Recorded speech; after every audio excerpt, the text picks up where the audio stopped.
Hey, hey, everybody. Welcome, welcome. Turn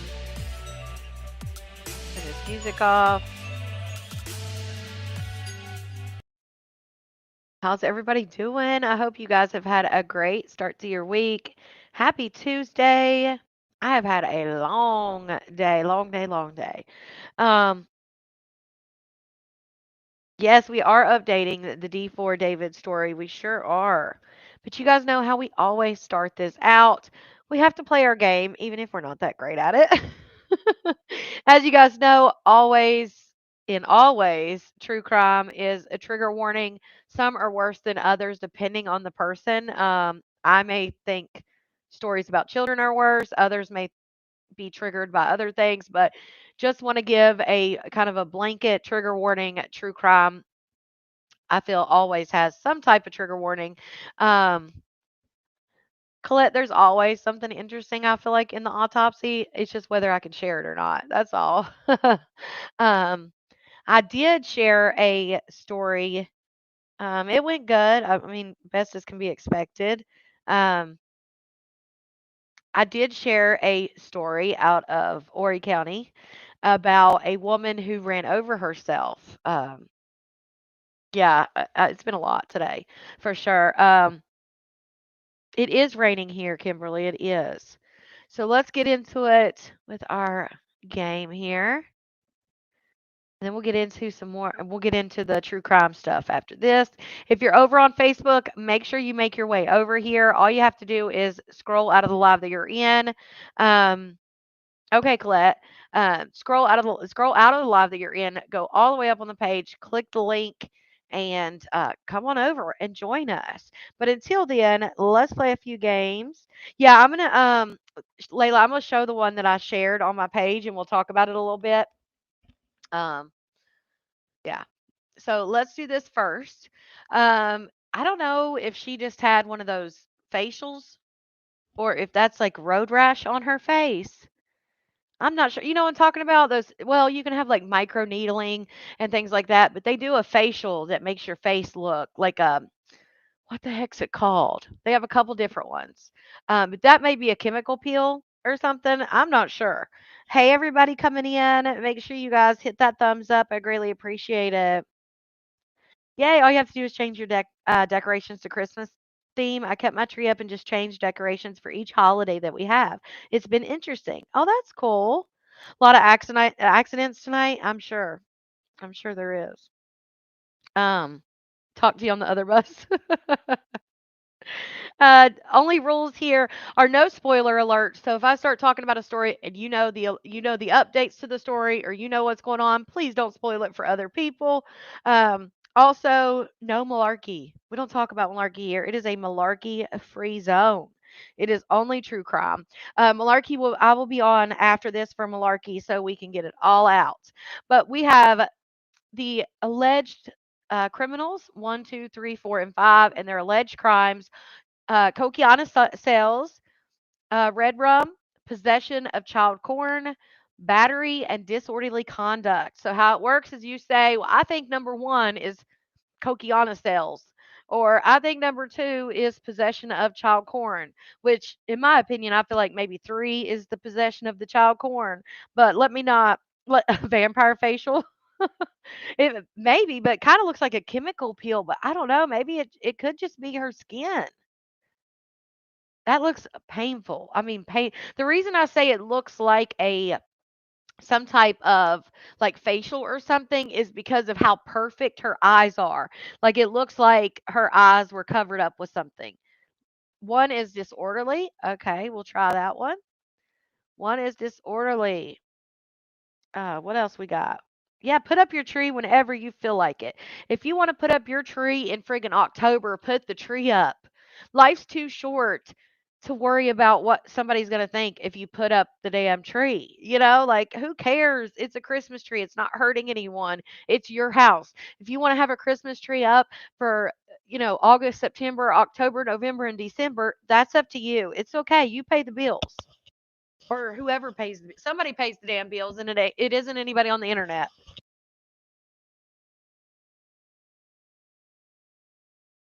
Number 5 is red rum. All right. Number 5 is red rum. 2 is battery. Okay. 2 is battery. All right, all we got left is Kokiana. Okay, that's what I would think. And then we got Kokiana last. All right, let's see how we did, y'all. 1 out of 5. And it was the disorderly conduct. So we got disorderly conduct. Number 2 was the sales. Number 3, he was proud of that battery charge. That's probably the first time he'd been in a fight. He's like, "Let me smile in my mugshot." There you go, Vicky. Do as you please. Ooh, number 4 was red rum, and number 5 was possession of child corn. Look at that. Uh. That's they always shock me. I mean, clearly we're not very good, so clearly they shock me.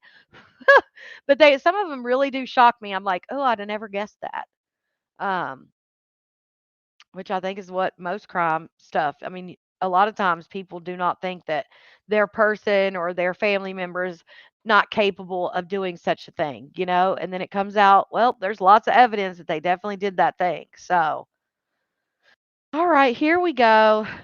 Oh, and we already did this one because I remember that chick's eyes. Her eyes were crazy. It looks like one of those people that gets, um, I don't know if you guys ever watched Lockup, but I used to watch Lockup as a kid. Well, I think I was like a teenager, and these people at the lockup, like on the series Lockup, they actually were taking and tattooing their eyes, like the whites of their eyes. They were tattooing them black, and that's what her eyes remind me of. Reminds me of those tattooed eyes. Looks painful. All right, match. Let's see. Let's do this one. Alleged weapon. Ooh, what kind of weapons do we have? You got 3 out of 5 right. Ooh, Queenie, that is a good thing. See, some of us are good at it, just as a collective, we're not. I got it. I got it. All right, here we go. So we're going to match the criminal, the alleged criminal, to their alleged weapon. So we've got a picture frame, looks like a dagger or a knife, a car door, 2 baseball bats, and a what are those things called? A crowbar. Crowbar. Yeah, me too, Tina. That's probably one of not I won't say one of my most fears, but like that is something not being able to hear and not being able to see. I think not being able to see would be a very hard life. Like I don't think I could have it. Number 3 is bats. She said she got the Louisville Slugger. Oh, that number 2 guy looks quite mean. It is a hard one. Looks like a blood facial. Yes, that's what I was trying to say. Looks like a blood facial. Door number 3. Oh, the door. Oh, she already said bat for 3.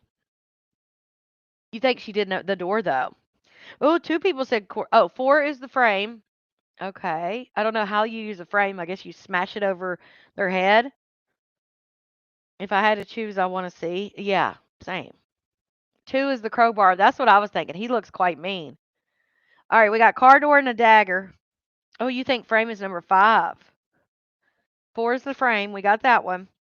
Well, at least some of you guys agree on the 5 is the knives and 1 is the door. All right, let's see how we did, y'all. Make sure if you're on Facebook. Ooh, 2 out of 5. Looky there. All right, number 1 was the knife. Number 2 was the crowbar. Number 3 was the baseball bat. Number 4 was the car door, and number 5 was the frame. So you guys got the bat and the crowbar right. You can change it. Yeah, I could change it. But we got it right. So I'm glad I didn't change it. All right. So if you're over on Facebook, make your way over here because I'm getting ready to say goodbye. Let me see if I got these videos uploaded. We got that one uploaded, that one, and that one. All right. Cool. Word. Um,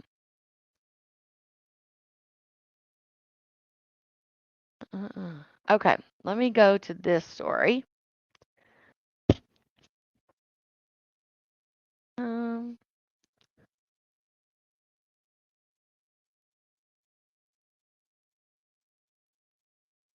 1 second, please. Hold, please. It'll bring it up. Damn it. All right. See. Okay.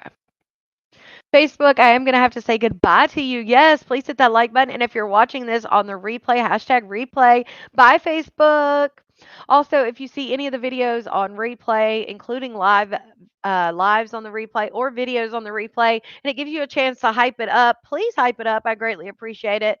Um, yes, I did see the stuff about the missing high school football coach. I was like so confused because more stuff has come out.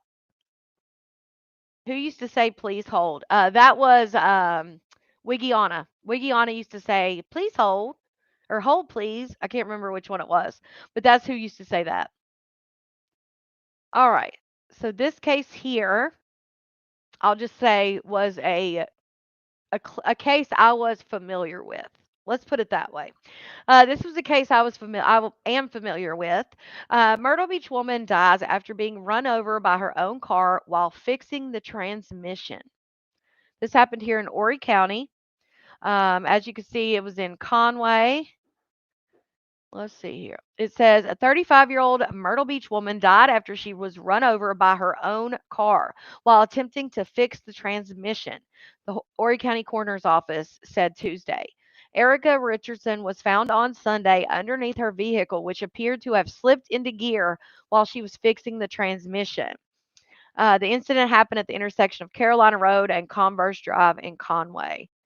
A lot of people were confused on how she could have, see, here's where it was. Literally right by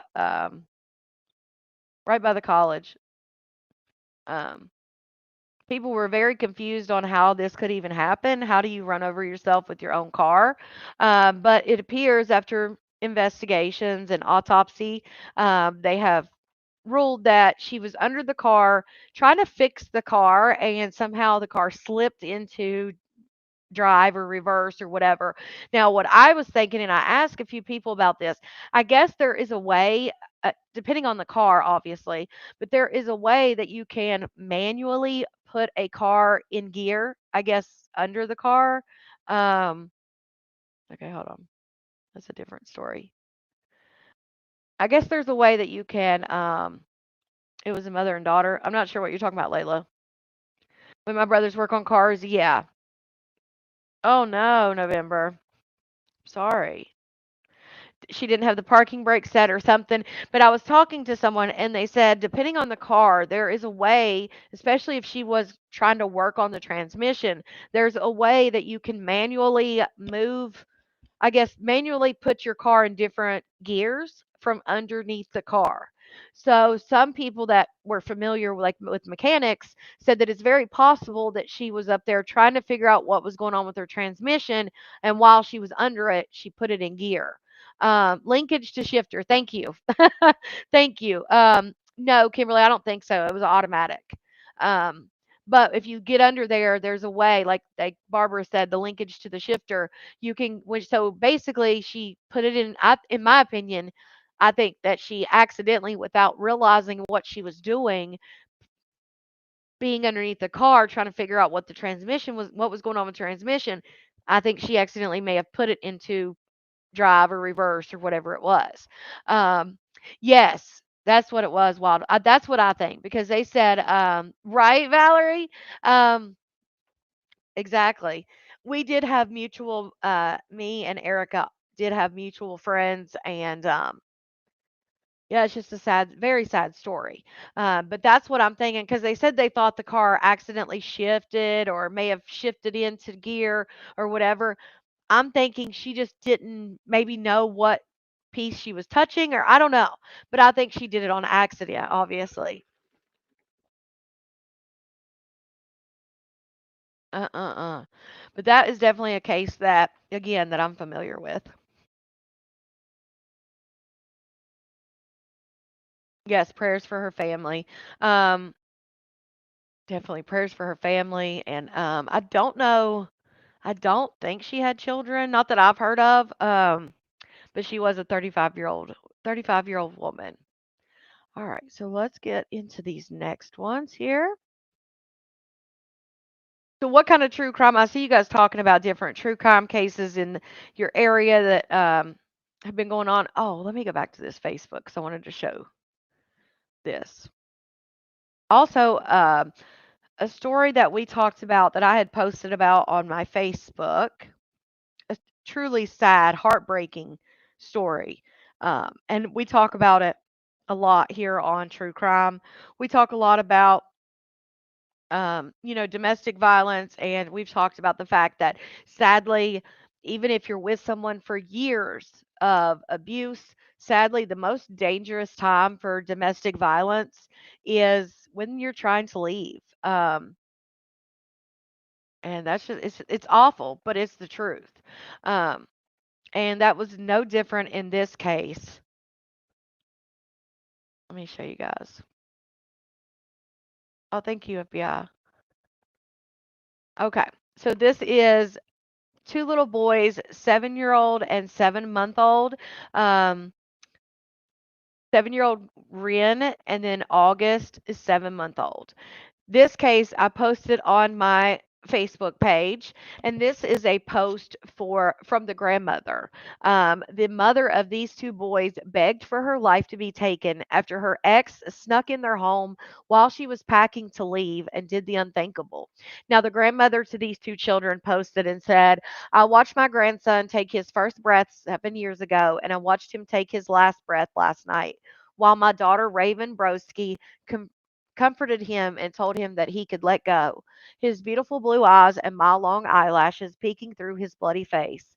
While trying to leave a domestic violence situation, my daughter, packing her and the kids' belongings with the assistance of Dustin Wiley, which was the father of the 7-year-old and ex of Raven, Ryan Egan, which was Raven's husband, the stepfather to Ren, and the father to baby August, parked down the road, snuck in the house, and immediately shot Dustin. Then shot the 7-year-old and the 7-year-old 3 times, and shot the 7-month-old in the head while he was sitting in his car seat, killing him instantly. My daughter begged him to kill her too, but instead he killed himself. Dustin was an amazing father and person, regardless of what him and um, Raven's up and downs were. I always loved him like a son and truly valued and respected the father he was. He was extremely dedicated, which led him wanting to get his son and people he cared about to safety. He's part of our family for a really long time and will be terribly missed. My heart is broken for his family. Ren was very intelligent, fun, energetic, happy, funny, and extremely loved. He just turned 7 on November 14th. August was a butterball of love, cuddles with such a sweet smile. He just started saying, "Mom." My daughter is the best mother I know. All she wanted to be was a stay at home mom and dote on her babies, which she was stellar at. She is beyond broken. Our family is devastated. I wanted to tell the story because there's a lot of egregious and cruel speculations. I also wanted to encourage anyone that is in a DV situation to listen to your gut. Leave now. Please keep my daughter family and Dustin's family in your prayers. Thank you to everyone that has reached out. Such a terrible, tragic story. I mean, and I can understand as a mother if you had to watch that happen. And granted, the man that he was helping her move, now it was her ex, but they had a child together. Regardless of their ups and downs, you watch your ex and your two children. I can imagine, I can understand why she would have begged him to take her life. I mean, how do you even move on from something like that? It's just unimaginable. And I've lost a child, and I can't imagine, um, losing both of my only children all, at the same time. And the fact that she had to witness it is just even worse. All right, let me show you guys this story where they talk about it. But I wanted to read that grandmother's account. He was the best daddy. I'm so sorry. Yes, the man that was helping her move was the father to her first child, and he was helping her to get out of the DV situation. This is a hard one to tell you about. Two young children murdered, and their mother had to see it happen. The heartbreaking story we are following today, first at 4. Thanks for joining us here on 19 News and streaming on 19 News Plus. I'm Nicole Versansky. Brian is off today. Police say this was a murder-suicide. 4 people were killed in all. Let's get right to 19 News reporter Catherine Huntley. She joins us live in Tiffin. Catherine. Well, Nicole, those children were both boys, a 7-year-old and a 7-month-old. Now, understandably, everybody in this community today has been extremely affected by the situation, including the officers who had to respond last night. So we want to warn you, this is an extremely graphic story. The sounds of gunfire and screaming shattered the silence of a quiet night in this small neighborhood in Tiffin. Police say the mother of 2 young boys was trying to move out of the house, believing her husband was working out of town. But 42-year-old Ryan Egan came home unexpectedly and opened fire. Egan killed his own 7-month-old baby and a 7-year-old stepson. He then shot and killed 29-year-old Dustin Willie. Willie was the father of that 7-year-old boy and was helping the boy's mother move out. Finally, Egan would turn the gun on himself. It's tragic because especially when you find out it's happened to somebody who's got the biggest heart, is the kindest person, would do anything for anybody. Kelly Gallagher works at Depot Pizza and Tavern, where Willie has worked for many years. She says he was a devoted dad. He loved Ren. He was a good father. He would do anything for that boy. And he just showed what it's like to be a single dad, and that he was going to be a part of his life, and he did a lot with him. The shocked community tries to understand. Police are continuing to investigate. 19 News has learned Egan and the boy's mother were married only about a year ago. Police say they had responded to several domestic disturbances at this house. It's a tragedy for the family in this neighborhood and for our city. Well, just before news time, the mayor sent me a statement asking residents to keep the family and everyone touched by this tragedy in their thoughts and to continue looking out for each other, saying Tiffin is a resilient community that will rally around all those who are hurting. Now, neighbors that I spoke to today told me that they would often see the 7-year-old boy out in his yard playing very happily. He just started first grade a few months ago. Definitely just an unthinkable tragedy here in Tiffin. For Now Live, I'm Catherine Huntley, 19 News. If you or someone you know is a victim of domestic violence, you are not alone. There's help out there. Call the Domestic Violence Hotline at 1-800-799-SAFE or visit them on the web at thehotline.org. Experts are available 24 hours, 7 days a week, 365 days a year. I wanted to leave that part in there because there is help out there if you're in a domestic violence situation. And I know it's scary. I've been there myself. Many of the women that are in here tonight have been there themselves. It is scary, but there are resources out there available. Prayers and thoughts to everyone who's dealt with something like this or a DV situation. It's not easy, but there is a way out. And so for anybody who is in a current domestic violence situation, I pray that you do find your way out of that. So prayers and thoughts to that family. I can't imagine. It's such, just like Vicky was talking about the other case with the 3 little boys, and the mother had to watch. Sadly, that is the sick and sadistic, in my opinion, sick and sadistic ways of this man or woman that does something like this. For them to, that is like their one last way of getting them to suffer. Like when she begged that man to take her life, he didn't want to take her life. He wants her to have to live on this earth and walk this earth without her children as some sort of punishment. Because what? She didn't want to be with you, so you're going to punish her. But and not only that, he took his own child. You took your own child, your stepchild, you took your stepchild's uh, biological father, and she begged him, and he said no. And again, that is like their last little punishment. Like, no, I'm not taking you out of this world. That'd be the easy way out. I'm going to make you live on this earth without your children. Yeah, Tina Bina, the beginning signs, the red flags, things like that. But see, here's the thing is a lot of those guys and women that do that, a lot of times in the beginning, they're like the perfect person. You know, they do everything right. They love bomb. Which even bombing is some of the first signs in some cases. But, usually you're in too deep before you realize there are red flags. And then when you see the red flags, you're in love now, or you think you're in love, and you brush those red flags off more than you would if it happened at the beginning.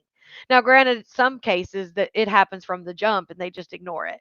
But a lot of times they wait until you're invested fully before they show their true colors. They pull you in slowly. They study you. This is the thing I've realized.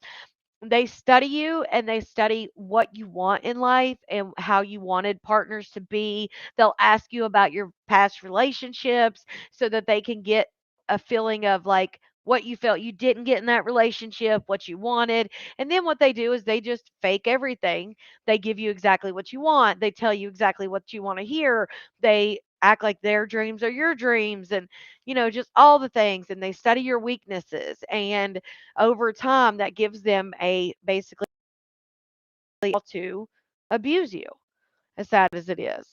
um yes, we're definitely, Vicky, definitely lucky you are here. I was in a DV situation for many years. Well, no, I won't say many years, but for years, myself, and it took me a long time to get out of that. And but when I was in the thick of it, in like when I realized, oh shit, like I'm in the thick, I mean, it had been years into the relationship, but I was a shell of a person. I was no longer myself. I was so torn down. I had no self-esteem. I had no, hearing over and over, nobody will want you, and nobody, they do that on purpose. They isolate you, they berate you, they make you feel that they break you down to where you don't feel like if you leave, you're going to have anything. Like nobody else is going to want me. I'm not going to be move on. Like my kids are going to hate me if I leave. Like, they beat that stuff into your head to where you don't leave. And it's sad. It is very sad. Uh, mm just breaks my heart. I just can't imagine what that mother is going through. Um, I just can't imagine. All right, let's go to this next video here.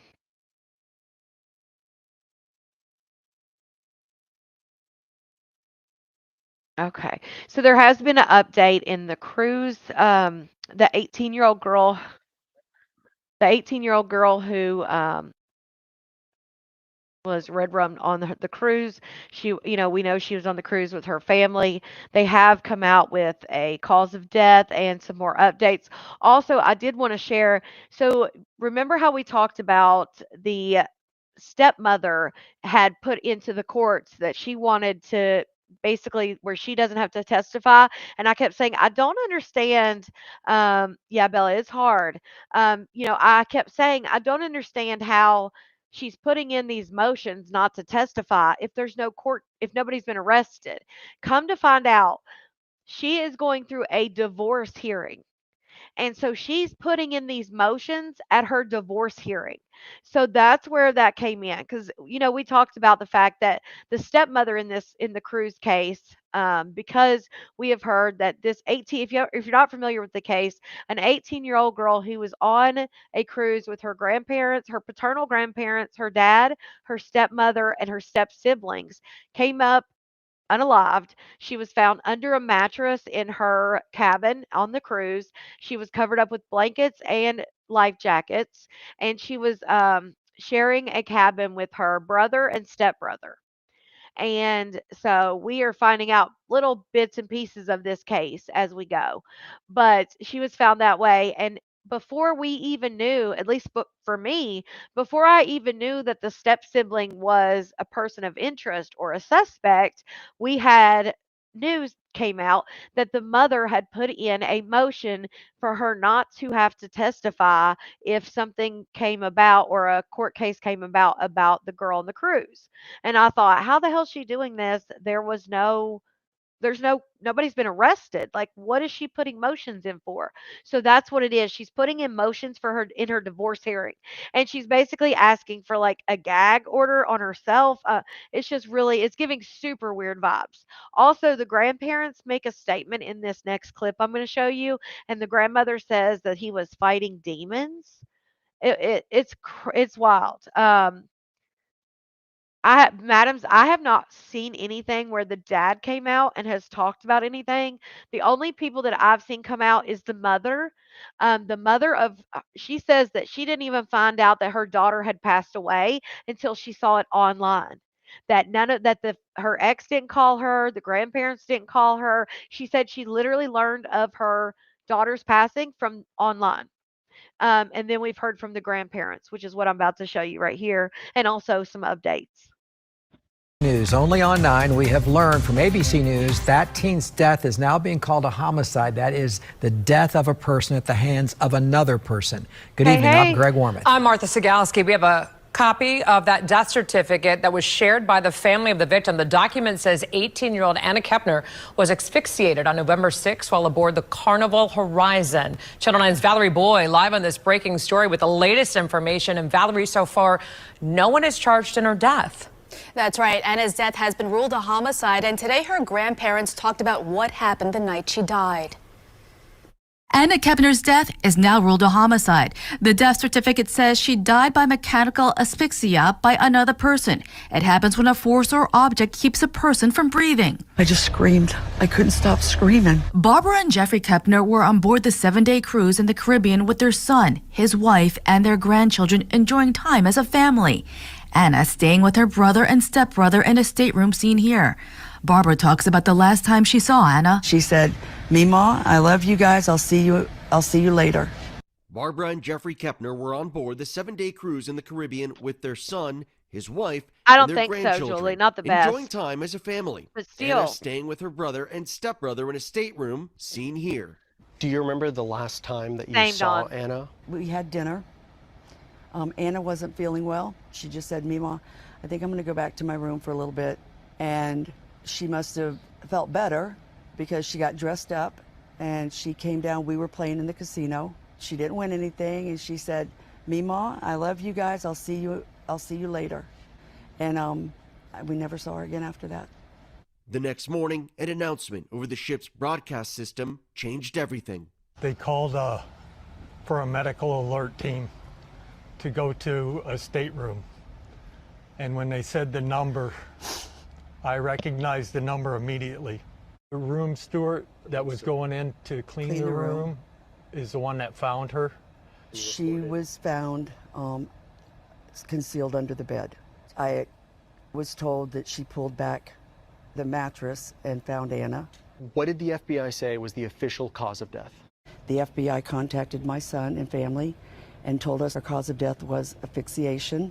Anna's grandmother said one possibility they're considering whether it was caused by a so-called bar hold, an arm across the neck. Oh, You no, take hey. the elbow like this. They said when they took her body to the medical examiner's office, it was in perfect condition. Kepner telling ABC News they were told their granddaughter's body showed no signs of sexual assault or drugs or alcohol in her system. In an unrelated custody dispute, Anna's stepmother calling Anna's stepbrother, who is a minor, a suspect in Anna's death. Do you think he had anything to do with Anna's death? I mean, he was in a room with her. He was the only one seen coming and going.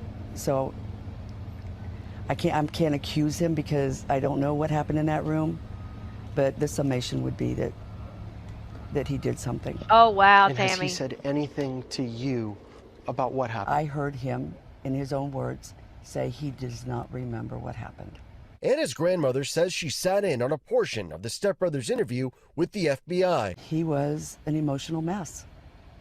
He couldn't even speak. Yeah, Laura. He couldn't believe what had happened. Anna's grandparents say she and her stepbrother were close. They were just like brother and sister. What else could you tell me about him? I don't That he think was being a on good a cruise student. matters. Played soccer. He played soccer, very quiet young man. He had demons, I think, in his past, and he was trying to deal with those. Anna's stepbrother has not been arrested or charged with the crime. Attorneys for both the stepbrothers' parents did not respond to ABC's request for comment. The FBI and medical examiner's office also declined to comment. Anna's family focused now on honoring their granddaughter, a high school senior and straight-A student who planned to join the military. She had purpose. She wanted to do things. And this little tiny 110-pound girl, she was mighty, very mighty. We were looking forward to seeing her grow. What do you hope for now in this moment for your family? I hope that we can heal. Whatever happened in that room, the only person responsible is the person that was in the room with Anna. What does justice look like for your family? Oh, wow, Whatever Julie. the law says, I'm not going to advocate for anything more. Wow. Or anything less. And that will be for the courts to decide. Wow. We are still waiting for the official toxicology and autopsy reports to be released. Barbara and Jeffrey still don't know exactly what happened in that stateroom. They might never know. For now, they are grieving Anna, who wanted to join the Navy and had a bright future ahead. Guys? Absolutely thinking of Anna's. It's just such a tragic story. You got it now, Tina. The fact that she says he had demons, the fact that she said there was just a few things that I caught. The fact that she said, I will not advocate for anything more or anything less. And just he says he doesn't remember what happened. So therefore you're not denying it. That's huge because I can tell you that, right, FBI, I can tell you that if I would know whether I did that or didn't do that, right? Yeah, so in a cruise ship, under the mattress is where they keep like usually and it's different in different cruise ships, but sometimes you can lift the mattress up and that's where your life jackets and stuff are. It's like a storage underneath. Very sketchy. It's like storage underneath, so that's why I guess she had pulled the mattress up maybe to put the corner of the sheet on or do something, I don't know.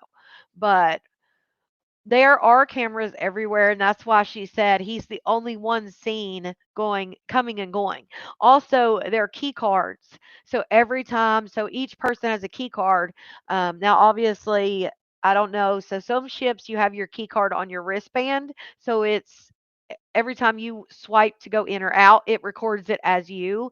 I don't know if Carnival has that or not, but either way, their key card would still swipe a time and date of when they went in and out. And so they could line that up with the cameras.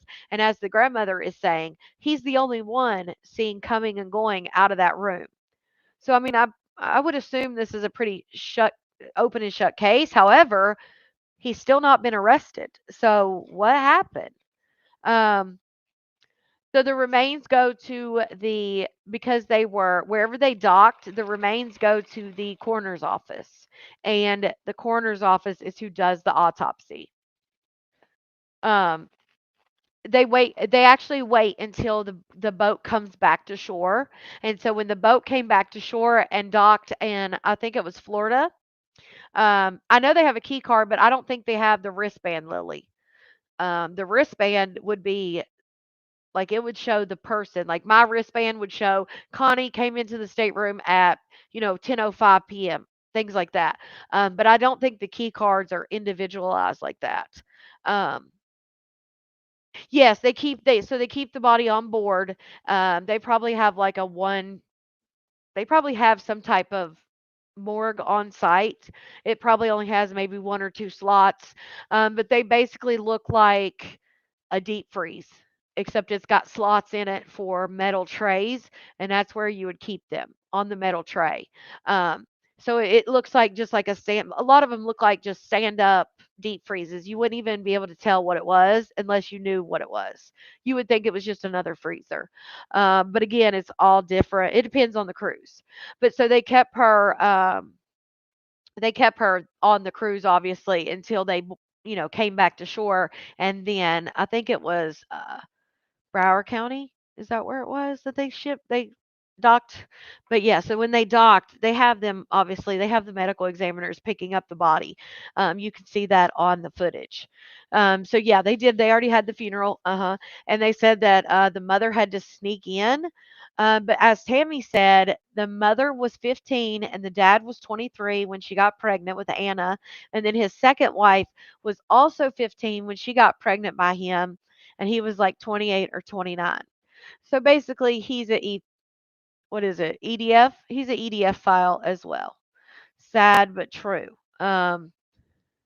Okay, so they do have your name and photo on it. See, when I last time I went on one, I didn't think Carnival had that. Now, like I said, other cruises I've had, it's in the wristband. But that's good that they have your name and photo on it then on Carnival as well. That's awesome. Oh, it was Dade County. Okay. Awful. Uh-uh. I just don't. Well, my thing is if he's the only one coming and going, he is the one that says he cannot remember. He has these so-called demons. They're sharing a room together. I mean, it would be the brother or the stepbrother, and they're the ones that were sharing a room with her. Not only that, he says he can't remember. So my whole thing is, why has he not been arrested? Not only that, her cause of death has come out and said that she passed away of asphyxiation. So that right there, it's a homicide. Even though the grandmother, hold on, even though the grandmother says, her body was in perfect condition and things like that, they still know the cause of death. So I'm just curious as to why this teenager has not been locked up. Why has he not been arrested? Yeah, they have to get all their ducks in a row, but I feel like, dang, don't they have their I mean, I feel like they have their ducks in a row, but I get what you're saying. They probably are trying to get him to confess or to get someone like in the family that may have heard something or maybe get other witnesses, to really nail it down. And maybe I feel like 100% the stepmother knows something because if she found it so important to put a motion in just days after, all this is coming out, and she decided that it was that important to have her lawyer put a motion in her divorce hearing that she would not have to testify. I feel like she knows what happened. Either he told her what happened, she heard something that happened, something like that. The larger ones are 10 on the lowest level. Okay. Yeah, because you have to understand, I hope nobody sees my Google search history. You have to also understand that it's not only people who are traveling, but they have a whole crew that are on board, that are living on board. And so things like that definitely happen while they're out to sea. So you were on there a couple years ago and it didn't have your pic, but had my name. Yeah, I was on one on Carnival at least. I was on Carnival. I think my last Carnival cruise was 2016 because I went on one for my graduation. I got a cruise for my graduation present, and so that's the last time I was on Carnival. And we just had a key card. Like, it was just like a motel room. Yeah, Meemaw. Yep. All right, so let's get into our main story tonight, the updates in the D4 David case. And some of them to me just don't make sense. So we'll get into it after we listen to this couple different clips here. There is major new reporting in the David case right now. Allegations of a new second suspect and macabre details of how the body of 14-year-old Celeste Rivas Hernandez was allegedly disposed of that will just make you sick. And again, this is the girl whose body was found in a car reportedly registered to the singer. If this is all true, it raises a whole new set of questions about what we can expect next. Major update in the Celeste Rivas Hernandez death investigation. So this comes after we reported last week how TMZ claims that they spoke with the LAPD and they allegedly said that an arrest is not imminent in this case. And it was also reported that singer David is being considered a suspect. There's been a little bit of back and forth on whether this is strictly a death investigation or officially a homicide investigation. The LAPD hasn't labeled this a homicide investigation per se. And of course, this comes as this 14-year-old girl was found in the trunk of a car allegedly registered to David back on September 8th out in LA. But the back and forth on this has been really confusing because the LAPD had come out at one point and said they weren't sure if there was a crime beyond concealment of the body. And we were all waiting for the official LA County Medical Examiner's results and toxicology reports to come in. To be clear, there have been no arrests in connection with Celeste's death. But now let's talk about what just happened. According to TMZ, sources close to the investigation tell them that Celeste's body was frozen, that it had actually been thawed out, that she had been decapitated, that her limbs had been severed and cut into pieces. Look, I'm sorry I have to say this, okay? I'm sorry I'm mentioning this, but this is the reporting. I hope it's not true. And I will add this, though. If it is true, the ME potentially can't determine a cause of death. Again, this is all according to TMZ. And actually, talking the ME, KTLA reported that Celeste's case number is 2025-14252. And when searching that number on the ME's page online, it had listed the cause of death as deferred, pending additional tests. However, now, according to KTLA, that has changed on Friday. When you plug in that case number, all the fields are now empty. So KTLA has speculated whether that means a determination has been made in this case, or whether there has been a security measure been put in place upon official release to the public. And sources apparently telling TMZ, though, that the cause and manner of death could ultimately be listed as undetermined. Now, if that's true, it raises a ton of questions, and it may explain some of the confusing elements of this case. And look, it should also be noted that TMZ is reporting that in the rental property in the Hollywood Hills, which was near where that Tesla was parked on Bluebird Avenue, seemingly abandoned before it was towed away to the tow yard and Celeste's body was found inside. In that rental property where David had apparently been staying, TMZ claims that if you look at photos from inside that house from a few years ago, there is a large KitchenAid refrigerator freezer. And they go into the dimensions and whether it's possible a mutilated body could fit in there.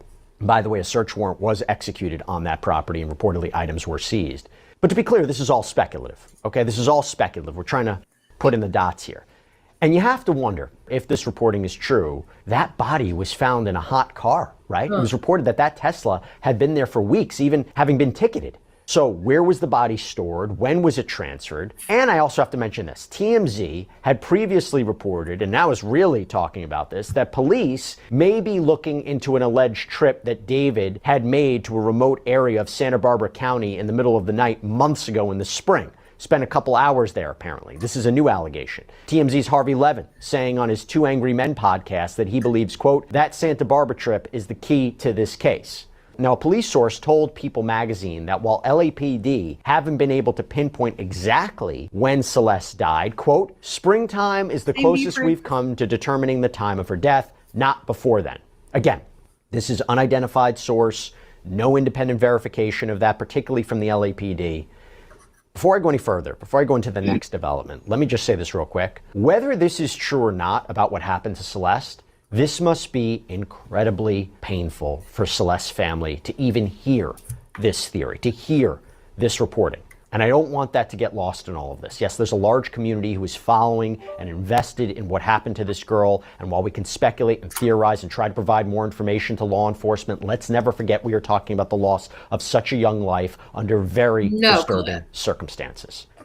But that now leads into this second piece of major news that we need to get into as well. TMZ is now reporting that there is a second person who may be considered a suspect in this investigation, someone who allegedly may have helped in the disposal of Celeste's body. In fact, acclaimed criminal defense attorney Mark Garagos said on his Two Angry Men podcast with Harvey Levin, he claimed that he knew the identity of this person, that authorities told him this person may have been involved, quote, before, during, and after Celeste's death. And Garagos claimed that it was a combination of cell phone data and electronic data from the Tesla, location data from social media, that all leads to this second potential suspect, with Garagos saying he thinks this all means that this person, quote, connected to one of the last times that car was moved. And when we spoke to Steve Fisher, the private investigator, who was hired by the person that owns the rental property that David had lived at, he says he saw video of someone driving that Tesla and provided that information to law enforcement. The back and forth continues. An LAPD official is pushing back on the claim that the body of 14-year-old Celeste Rivas Hernandez was frozen and decapitated, while the LA County Medical Examiner's Office has confirmed there is a hold in place on any information coming out about what may have happened to her. We have another update in the Celeste Rivas Hernandez investigation. So, in the case where we do not currently have an announced cause or manner of death for the 14-year-old teenager from Lake Elsinore, California, who disappeared last year. Okay, so after TMZ broke this news about the body was supposedly thawing out, which to me, it doesn't make sense, which I know they're able to tell that it was frozen at some point, but if they had, so that car had been parked near the house that he was renting out. It had been parked near there, and then it had been ticketed. And then after being ticketed so many times, that's when it was towed and put into that tow yard where it was eventually found by law enforcement, or somebody called in the smell, and law enforcement stepped in and took the car. So we know that the body or the pieces, by what they have, sources have told TMZ, we know that they were in that car for quite a long time. So, and it was hot. I mean, this is August, it would have been in the car for, the hottest month of the year is, summer. What is it? They call it dog days. The dog days of summer. So we know that it was sitting in that vehicle for, all those weeks. At least that's what we've been told, and so for them to say that it was thawing, I would assume it would have been thawed at that point. So a lot of it doesn't make sense, but the police are now coming back and saying, like, this is, I don't know where y'all got your information, and, because they don't want any of this stuff coming out. They want to keep, in my opinion, they want to keep a lot of these details, especially specific details, to themselves, because they are investigating something. They're investigating this case. So they came back and said, made their statements. Whose body was apparently found in a bag in the trunk of a Tesla registered to singer David back in September out in the Hollywood Hills. There has been a lot of speculation on what happened to her, and a lot of confusion as to why the LA County Medical Examiner hasn't listed this information out yet. So the thought was that they're still waiting for toxicology reports, more information. It was listed as deferred. And then we go to the latest reporting from TMZ, which, by the way, I don't know, was maybe debunked. So it came out that sources close to the investigation told TMZ that Celeste's body was frozen, that it had actually been thawing out when it was found in the car, that she had been decapitated, that her limbs had been severed, cut into pieces, and whether that complicated knowing for sure what happened to her. Here's the problem. This just came out. An LAPD captain and commanding officer of the Robbery Homicide Division told People magazine, this isn't true. Quote, Celeste's body was not frozen. She was not decapitated. The whole frozen thing doesn't even make sense. Her body was in the car for weeks. Even if she had been frozen solid when she was put in the car, which there is no evidence to suggest she was, 5 or more weeks in the trunk of a car in sweltering heat in the middle of summer would not have resulted in a partially frozen body being discovered on September 8th. Now, Williams previously said that Celeste had been dead for at least several weeks. What is going on? And now we got to talk about what just happened, okay? This is real. The medical examiner's office has removed information from Celeste's case on its publicly available website. So according to a release from authorities yesterday, quote, at 10:54 a.m. on Friday, November 21st, the County of Los Angeles Department of Medical Examiner received a court order initiated by the Los Angeles Police Department to place a security hold on medical examiner case number 2025-14252 Celeste Rivas Hernandez. No records or details associated with the case, including the cause and manner of death and medical examiner report, can be released or posted on the website until further notice. The department's mission is to have full transparency with the community by providing information about our cases to empower people to make changes that save lives. Since becoming the department head, I've worked on eradicating the practice of placing security holds on medical examiner cases simply by law enforcement request. The practice of security holds is virtually unheard of in other counties and has not been proven to improve outcomes in the legal system. We are dedicated to serving our community with full transparency. However, the law precludes us from doing so while the court order remains in this case. The department previously received a request for a security hold from the LAPD on this case on September 15th, 2025, which was denied due to insufficient justification to warrant the hold. The department understands the public's interest in this case and remains committed to transparency when possible. Information will be made available once the court order is lifted. For questions about the court order, timeline, and the law enforcement investigation into this death, you can contact the LAPD. Now, I will add this. LAPD Captain Mike Bland told NBC4 Investigates, quote, this is an ongoing RHD homicide case.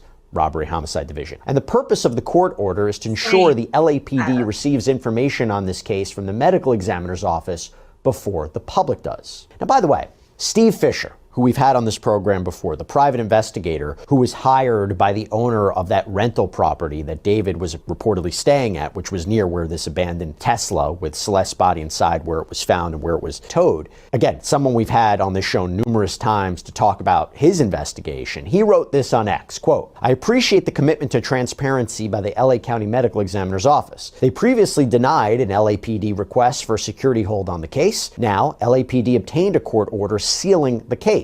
The timing of that, along with the wording of the news release from the medical examiner's office, leads me to believe a cause and manner of death have been determined in the case of Celeste Rivas Hernandez, and the ME's investigative and autopsy reports are completed." Is he right? Now, to couple that, something else I got to talk about. According to the LA Times, according to court documents that they reviewed, a detective has categorized this investigation as a, quote, investigation into murder.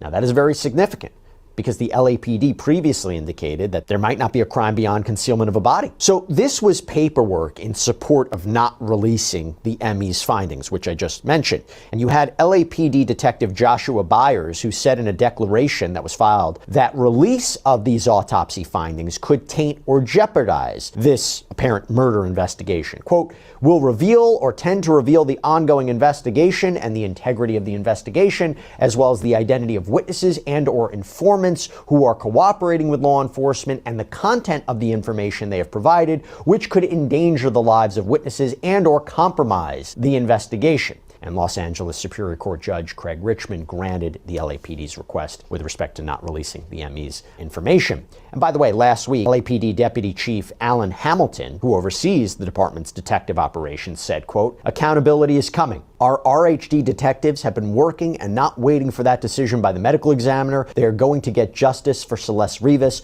No one is off the table, including him," seemingly referring to David. Let me bring on right now a special guest to try to get some clarity about what all this means. I want to bring on Dr. Nada Rutherford, Richland County coroner here. Doctor, thank you so much for coming on. Let's start first off. What is a security hold, and how often do you see something like that? Yes, it is. It's very rare that we see a security hold, but usually when we see it, it means that there is very valuable and specific information about that cause of death and the manner of death that they do not want to release to the public. It means that there is something so unique about that death that they want to hold that information close to the chest so that they can still conduct their investigation without the public frenzy that they know will happen once they start releasing details. So whether that's drugs were found in the system, the way the body was found, they've said that she wasn't dismembered, but was there something else unique about the trauma that could have been associated with her body? They have something specific that they do not want the public to know right now. And in my humble opinion, as a person who works with law enforcement and as a coroner who does active investigations, if there's something very specific and we release that to the public, we could totally mess up the entire investigation. You could lose witnesses. They don't want to deal with whatever information was found. Right now, they are still doing an active investigation. And so if holding that information close to their chest is going to help them get justice for this potentially murdered 15-year-old, then I think that they should do it, and everyone should be in agreement with that. So do you agree with Steve that right now the ME's office has definitively a cause and manner of death for Celeste Rivas Hernandez? I do believe they know what her cause and manner of death are at this point. And the fact that they have pushed for this hold so hard, they denied the first one and then they went back again. What did you make of that? The fact that they requested it all the way back September 15th, 7 days after her body was found. They want to keep information close to them for this investigation. You have to think about this. You have someone who's a celebrity. You have someone who has money, power, resources, and the people around that person also have money, power, and resources. So, and that's exactly the baby. Yes, she was 14. I guess she would have been 15, but she passed away, I think, before she would have turned 15, according to time of death or estimated time of death. But I agree. I feel like just like that coroner said, I believe it was a coroner said in that statement, like this is not something that we do, put holds on information like this. You know, clearly this is something that's done in that part of the country, maybe because it's where celebrities are or whatever the case may be. No, Angela. So they had said that there were reports when they did the search warrant on the place where David was that there were infant remains, but that was not the case. They're nowhere in any of the reports that I've been able to find or look up have they ever mentioned an infant or her possibly being pregnant or any of that. None of that's been mentioned that I have personally seen. It did go around on TikTok, and you know, people speculated that she was pregnant and things like that. I feel like the one thing that got me was the video she did, because she was a missing person. She was a baby, and the video that got me is when she was on Twitch, and he said something about that's frowned upon or something, and she said what, right? She said raping kids is frowned upon, and he looked at her, he was like delete. He was like, all right, we're gonna end this live stream now. He said, and I've showed this video on True Crime, and he was like, delete it all. He's like, we need to delete these videos, and like you could tell when she said that he was like, what the hell is this about, type of thing.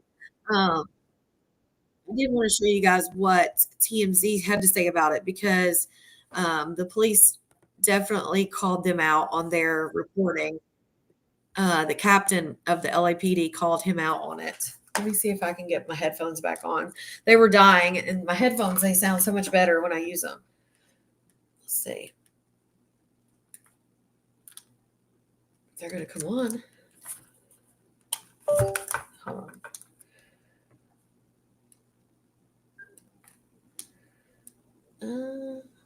I had to charge them a little bit for malarkey. Okay, let's see here. Let me see. Sorry guys, I just got to switch the sound to my headphones here. All right, let me see if it's working right. Yes. All right, now I'm going to change my mic. Hello, hello. Okay, we're good to go.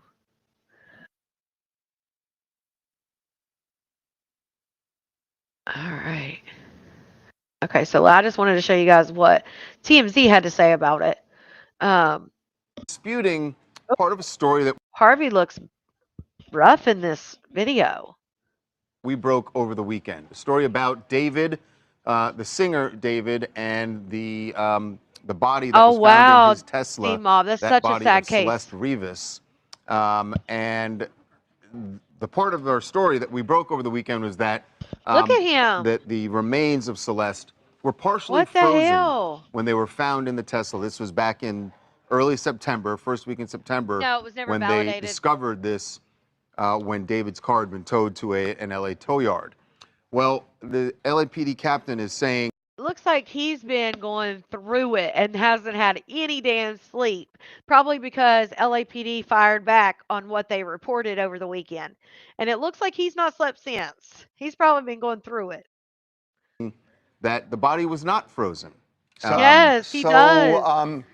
Herein lies Yeah, the but issue. he looks different than he usually does. We have a I'm not talking very about well-connected source age. connected to the medical examiner, the LA County Medical Examiner, which currently has the body. Right, Tammy. And that source has doubled, tripled, quadrupled, and sextupled down, actually, now, saying that the body was indeed partially frozen when it was received by law enforcement. So that's kind of interesting, but the medical examiner is just telling a different story, or at least the sources we have, and we have sources in all camps in this, there's a conflict here. We'd heard that there had been this conflict between LAPD and the medical examiner. There's been tension for several years. But this is kind of interesting. One of the documents at the LA County Medical Examiner's office has an interesting statement. This has to do with trying to fingerprint Celeste's body. It says the decedent was not live scanned due to waterlogged fingers. Well, that's kind of interesting. Right. Why would the fingers be waterlogged? Waterlogged. Well, certainly if the body had been frozen for quite some time and then is sitting in Julie. a bag in this Tesla out in the blazing hot summer sun, yeah, you would imagine that there's going to be some water in that bag. So there's, you've got to kind of like look at the big picture here. So we told you They're basically saying, listen, that our sources are right. They probably have a body transporter or someone who's in those coolers all the time. They probably have someone calling them, giving them updates. And obviously the LAPD, they don't want the public to know these things, either because they want to cover it up later on or they're trying to cover it up, who knows. But they're correct. If a hand was frozen, if a limb was frozen and put into a bag, and think about it, if it had been in a deep freeze or a freezer or whatever the case may be, they took it out of the freezer, threw it in the car then sat in the sun. Obviously, it's like ice. It would have melted and there would have been some water that would have gotten in the bag, which then would make sense while her fingers would have been waterlogged. So they're basically saying, of course, C-Mob, they're basically saying, we do this Tuesday and Thursday at 9 p.m. Yeah, LAPD wants them to shut up. And what basically like they said, their source, like 6 times double down, whatever that is, and kept saying, I promise you the shit was frozen. And again, I know from personal experience that if you transported a body, you would have known if it was partial, you would have known by just, even if it was in the body bag and you didn't put it there, which obviously a body transporter would have put the body in the bag, you would have known if that body was just by even in the body bag, you could feel whether the body would have been half froze or being thawed, even the body parts, whatever it was, you would have known. And so I'm sure that they have someone like that, someone who is in that type of level who can say, yeah. That's what I'm saying, madams. I know obviously he's 75. He used to do the for court, what was it? What was the damn show where they did court during the day? He was the guy on the outside that always got the public's reaction to the court cases. I can't remember what the damn show was, but it looks like he's been up all night arguing and talking and verifying and doing what he has to do. That's what I'm saying. Obviously, I know he's old, but he just looks like he is exhausted. Even though there has not been a cause or manner of death determined by the medical People's examiner, court, and there may not be because of the state of the body. Yep. The People's LAPD court. is operating under the assumption that this is a homicide and that David is a suspect. And there is an accomplice, they believe, somebody who helped dismember the body. Tired. Now, there is a mysterious trip that becomes really important in this case, we're told, that David took to Santa Barbara in the spring of this year. In the middle of the night in a remote area of Santa Barbara County, spent several hours there. We are told the following, that and this is based on sources, that the body wasn't buried, but the strong insinuation that we got was that's where it was dismembered. So what happened to the body between the spring, if this is true, between the spring of this year and September, when the body was discovered in the car? It was in a freezer. I mean, if this just a theory, I think that it would make sense if they went there just to I don't know what the judge not was. have a mess, and that's when they dismembered it, and then it was in a freezer for a long period of time, and then it almost points to it must have been frozen. And I understand the LAPD captain is disputing this, but our sources insist 100% it was frozen. And that completely makes sense. Partially frozen when the body came to the ME's office. It also makes sense with the state of decomposition, right? I mean, from spring to when it's discovered in September, when the body is discovered, they say it's in a state of decomposition, but the waterlogging, all that stuff indicates frozen at some point, whether frozen when they actually pull it out or not, because the state of decomposition of a human body from the spring to the summer would be really pronounced, you wouldn't see fingers and things like that, even to live scan in the first place. Yep. I don't even want to go as far as saying, yeah, we know it's frozen, because we don't. This is what we're being told. Right. We've got sources, in the investigation, and we have told you appropriately, I believe, what the nature of our source is in connection to this. But I don't know how you put the dots together, connect the dots of spring, say it's April, May, June, July, August. That's 4 months. What happened to the body during those 4 months? Yeah, by the way, the 4 warmest months Yeah, in exactly. Southern California. And it would start to smell. The fact that The it odor didn't was there, though, according to the toe shop. The odor was right, there. no, at the Because toe it was shop. the- Right, because it was- at the toe shop, yeah. Right, but I think remember how long the Tesla was parked on the street? I think that it would have started emitting some sort of, I'm not a scientist, but some sort of smell before it was eventually towed away. And obviously, the one thing we can't explain is, how does the body end up in that car? How does the body end up and in the Tesla? Yeah. And How, I mean, obviously someone placed it there, but we can't, It doesn't why make- they would have done it It's really dumb. Hollywood. On top of that was also a process. It was dismembered. Dawn. There's a lot of factors that go into complicating this issue a lot, right? There's the potential freezing. There's the parts all over the place. It's a very, very sad story. At the end of the day, some of these you see like what belongings she had, what she was wearing, things like that. So, the one thing that I was told by one of the sources is don't necessarily use logic to try to understand this. I don't think so. That keeps ringing in my head. I remember when you said that, and it's been ringing in my head ever since finding out that the source said that the body was partially frozen. Then that leads me to, why was it placed in this car? And I just kept hearing that in my head, that a lot of this, there's part of this that is not going to make sense. Right. Hi, my name is Brianna Nunley from Orlando, Florida. When I heard him say this isn't going to make logical sense, that makes a lot of sense to me as like an independent pop culture journalist, because when you hear the way that fans are speculating about this death and this loss for the family, a lot of it goes back to the lyrics, his music videos, and how he makes it very clear in his songs what he did to her. But unfortunately, when we're reporting this in the ethical and appropriate way, we can't say the obvious that everyone is already saying online. Right. Yeah, there's a difference between what people online are thinking and theorizing and what the actual facts are, or even just the information that we can report. So, two different things. Colette, that's two different people. So what they're saying is, yes, it was dismembered, but the newest report came out and said that it was partially frozen and that she was decapitated. The LAPD came back and said that's not the truth, that's not the case, and we're sealing everything. So you have a difference between the sources versus what the LAPD are reporting. So that's where the discrepancies are coming in. When you're saying make up your mind, that's the discrepancy. But I do believe that they are both agreeing that I mean, since the beginning, they have said that there were parts like hands, things like that, that were not attached. But I think now the latest has been the decapitation. But yes, they have said that it was in parts from the jump. So, I mean, but I think the LAPD is trying to not cover, I don't want to say cover. They don't want parts of this coming out.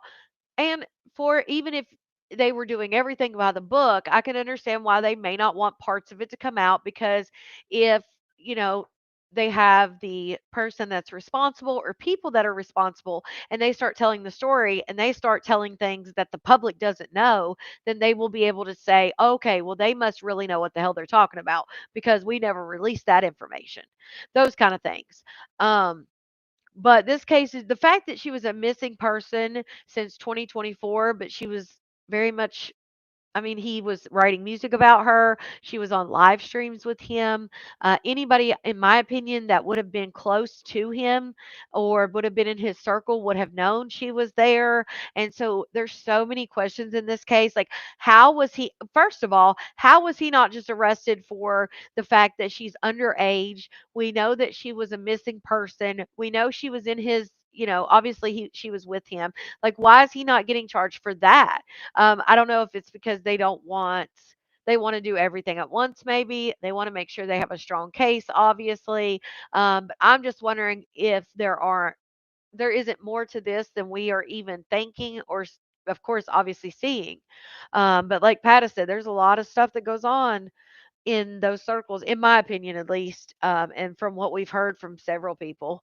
And so, who knows? I don't think we will probably ever get to the real truth of this case. Um, yes, the Alonzo Brooks case is a sad case for sure. Um, we don't know Kimberly, so we just know that in the spring, David took a trip to I, from what they say, like a rural area of Santa Barbara, a few hours away. He stayed in this area for a few hours and then he left. So they're thinking that they took her there. Out there, they said that the body was not buried, but they're thinking that they went out there and that's where they dismembered everything and dealt with all of that so that there was no mess wherever the case may be. Um, yeah, he even had a funeral for her at the concert, right, Vicky? I mean, what is it? Romantic Homicide or something is his big song that made him blow up was, homicide is in the song. So it's like there's so much circumstantial evidence around it that but they have to have like facts. But so they speculate that in the spring is when she passed away. I believe it was in April. And that when he took this trip out there to Santa Barbara, others have speculated and they have said that theories that he took the body out there to this remote area in Santa Barbara. That is where the dismemberment occurred. And then they brought it back. And obviously, if it's true that the body was frozen, then in the spring, when they brought the body back from that remote area, they then froze the body. And then in August, whenever this car, I believe it was August when it was first parked out there, it may have been late July, but so say around August, they then allegedly, from what it looks like, took the body parts out of the freezer for whatever reason, put it in this car, and parked this car on the street. That car then got ticketed for, not moving to the other side of the street or whatever the case may be. I don't know for sure. But the car started getting tickets. So they then um, towed the car to the like impound lot or whatever in Hollywood. And after a while, the smell started getting so bad. That's when everything that was in September, right? Yeah, September. Yeah, there's cameras everywhere. Yeah. Imagine the kind of person that can dismember. Yeah, and they say based on the dismemberment and how everything was, TMZ reported that there was someone else involved in all this, that he definitely had help. He did not do this by himself. And so I don't know. I think, like Pat said, I think that LAPD wants them to stay out of it, to just quit. And it is true. I mean, you can, even on documentaries about different serial killers and different cases out there, sometimes too much media could hurt the investigation. Now, in this case, I'm not sure if that's the case. I'm thinking, in my opinion, I feel like they're worried about too much media for a different reason. But that's just my gut feeling about this case because there's so much to this, the D4 David case. There's so much to it. I mean, all just the fact she's a missing person and she's a teenager and people knew where she was and she wasn't taken off the list or somebody didn't go get her or there's just so much. So, and the police didn't step in, and he's doing these shows where he's doing these songs where he's talking about homicide and he's having her funeral. And at one point I believe they were talking about dismembered parts. I don't know, it's just so much. um but I hope you guys enjoyed this episode of True Crime Tuesday with me, your host. I don't know if we will have true crime on Thursday just because it's Thanksgiving. So I will probably see you guys next Tuesday for the next episode. So see you next Tuesday. And I hope you guys enjoyed it. If there's any updates, I will post some. I think I'm going to start posting a little bit, especially if we have to wait a week. I may start posting like a few videos here on YouTube just of some updates, but we'll see how it goes because I feel like, there's so many updates in between the true crime shows that I'd like to be able to get out that, even I can't even fit into one episode. So case there are a lot of weird gray. Yes, maybe money is making this case travel like it is. It's just odd how the information is coming out. Yeah, that's what I'm saying, Hood Billy, and the fact that they're wanting to suppress information. And like I said, it could be for the investigation, but my gut feeling's telling me it's something else. um so yeah, but I will see you guys here shortly in about 15, 20 minutes for malarkey. So if you join me for that, then I'll see you soon. If not, I'll see you next Tuesday. Thank you guys for hanging out with me and watching another episode of True Crime. Bye.